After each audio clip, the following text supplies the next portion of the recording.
Hello বন্ধুরা, দেখো এতক্ষণ ওই মুরগির পুঙা পড়েছে কার পাতে এই নিয়ে গন্ডগোল হচ্ছিল।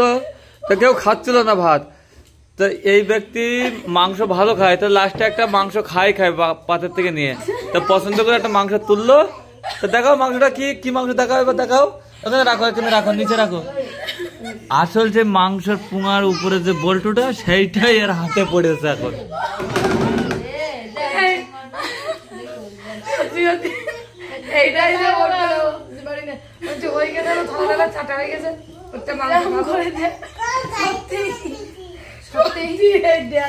পুঙাটা কেটেছো নকশা করে বেশ।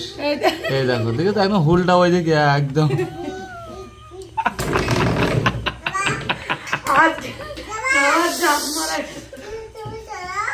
খেয়ে না পুঙাটা খেয়ে না দাদা, তুমি বলটু ভালো খাও।